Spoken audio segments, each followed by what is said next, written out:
Assalamualaikum warahmatullahi wabarakatuh. Kami dari kelompok 6 akan mempresentasikan hasil kerja kelompok kami. Di sini, kami akan membahas isu-isu terkini terkait aspek kependudukan dan perkotaan sesuai dengan tema yang kami dapat, yaitu isu ketenaga kerjaan. Kami beranggotakan Cut Fadila Faza, Azila Ladia Mastura, Muhammad Rifandi, Zayan Zuhrazula, dan Hilwa Salsabila. Isu kelompok kami adalah ketenaga kerjaan. Ketenaga kerjaan adalah segala hal yang berhubungan dengan tenaga kerja pada waktu sebelum, selama, dan sesudah masa kerja.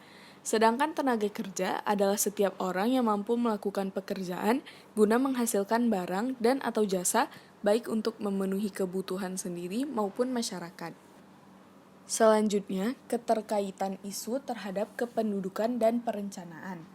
Seperti yang kita ketahui, kependudukan adalah segala hal yang berkaitan dengan kelahiran, kematian, serta perpindahan yang memengaruhi keadaan sosial, ekonomi, budaya, maupun politik suatu negara.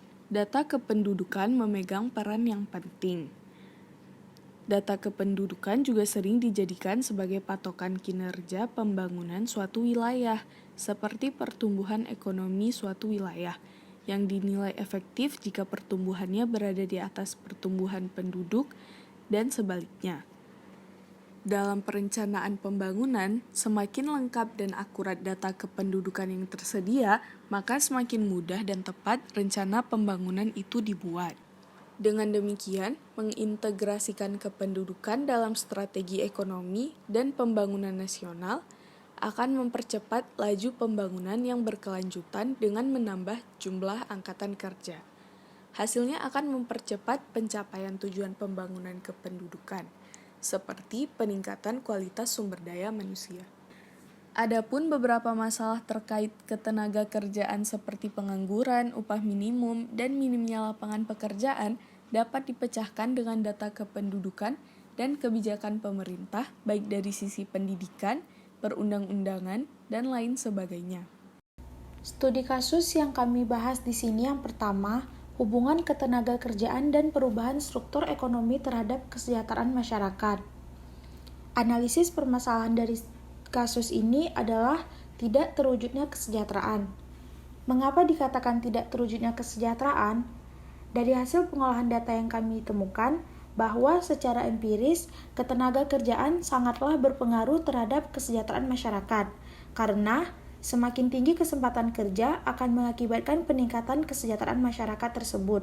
Begitu pula sebaliknya. Permasalahan ini juga sering terjadi karena tidak pedulinya pemerintah terhadap daerah tersebut, contohnya seperti pembangunan lahan pekerjaan. Kemudian yang terjadi di sini yaitu minimnya pendapatan atau upah yang didapat oleh tenaga kerja, sehingga terjadi permasalahan atau kesenjangan yang mengakibatkan tidak sejahteranya masyarakat di daerah tersebut. Contoh selanjutnya yaitu terjadinya pengangguran di mana-mana. Kemudian contoh terakhir yang kami dapat yaitu tidak seimbangnya pengembangan sektor-sektor, seperti sektor pertanian. Telah banyak terbengkalai sektor pertanian tersebut dikarenakan orang-orang yang sebelumnya memilih bekerja di pertanian malah memilih untuk pindah ke sektor-sektor lain yang ada di kota atau daerah lainnya bertujuan agar mendapatkan hasil upah yang lebih maksimal. Berikut beberapa kritik yang dapat kami paparkan mengenai studi kasus ini. Yang pertama adalah ketidakmerataan distribusi penduduk. Perubahan struktural ekonomi mempengaruhi perubahan dari sektor pertanian ke sektor modern, sehingga menyebabkan urbanisasi yang berdampak pada tingkat distribusi tidak merata. Selain itu, yang kedua adalah sektor agraris yang mulai ditinggalkan. Padahal, sektor ini bisa menjadi salah satu sumber pendapatan bagi suatu wilayah jika dapat dimanfaatkan dengan baik. Lalu yang ketiga adalah tingkat pengangguran yang tinggi di perkotaan, dikarenakan pertumbuhan penduduk yang tinggi di kota dan tidak tersedianya lapangan kerja menyebabkan mengecilnya kesempatan kerja yang mana mengakibatkan tingkat pengangguran tinggi di perkotaan. Berikut penyelesaian terhadap analisa permasalahan, yaitu yang pertama adalah kebijakan mengenai ketenaga kerjaan atau apapun yang dibuat dan dilaksanakan oleh pemerintah, yang mana dapat mendukung penciptaan lapangan kerja dan perbaikan pendapatan bagi masyarakat. Lalu berikutnya adalah pemerintah perlu memperhatikan keseimbangan pengembangan tiap sektor dalam rangka pendukung pembukaan lapangan kerja, terutama di sektor yang mulai ditinggalkan seperti sektor pertanian. Studi kasus 2, Omnibus Law.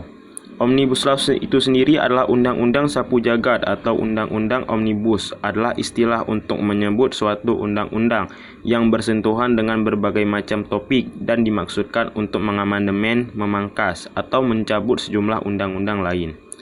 Undang-undang ini sendiri menuai pro dan kontra di berbagai kalangan. Hal ini dinilai dapat mempersulit tenaga kerja Indonesia itu sendiri. Analisa permasalahan dari kasus ini adalah terciptanya kesulitan dalam bekerja terhadap pekerja Indonesia. Kesulitan yang dimaksud adalah dampak negatif yang ditimbulkan dari Omnibus Law itu sendiri. Konfederasi Serikat Pekerja Indonesia menyatakan ada beberapa poin yang menimbulkan polemik terhadap pekerja Indonesia. Di antaranya, hilangnya ketentuan upah minimum di kabupaten atau kota, masalah aturan pesangon yang kualitasnya dianggap menurun dan tanpa kepastian. Omnibus akan membuat penggunaan tenaga alih daya semakin bebas. Sanksi pidana bagi perusahaan yang melanggar dihapuskan. Kalimat aturan mengenai jam kerja yang dianggap eksploitatif. Karyawan kontrak susah diangkat menjadi karyawan tetap. Penggunaan tenaga kerja asing atau TKA termasuk buruh kasar yang bebas. PHK yang dipermudah. Dan terakhir, hilangnya jaminan sosial bagi buruh khususnya jaminan kesehatan dan jaminan pensiun. Kritik. 1. Kebijakan Omnibus Law yang membuat pekerja Indonesia kehilangan beberapa haknya.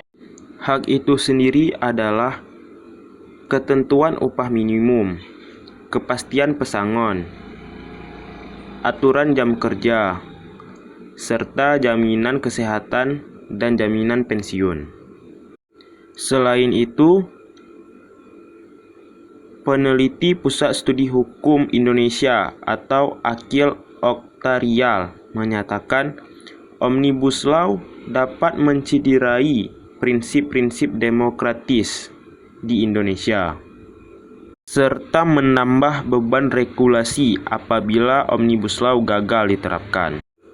2. Akan terjadinya migrasi secara besar-besaran diakibatkan kebebasan terhadap TKA.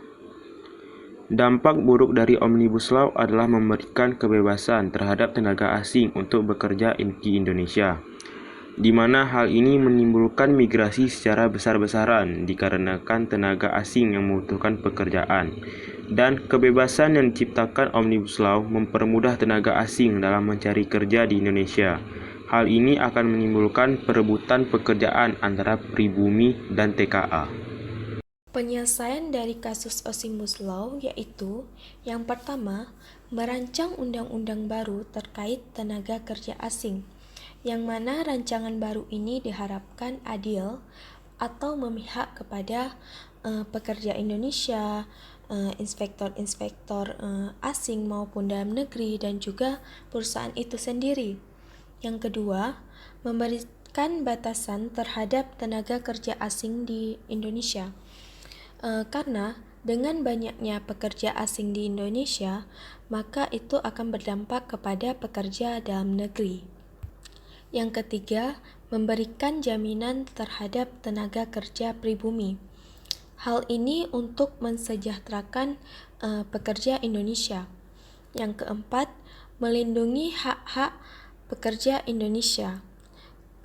Sebagai pemerintah Indonesia, wajib untuk melindungi hak-hak pekerja Indonesia. Sekian presentasi dari kelompok kami. Lebih dan kurang kami mohon maaf. Wassalamualaikum warahmatullahi wabarakatuh.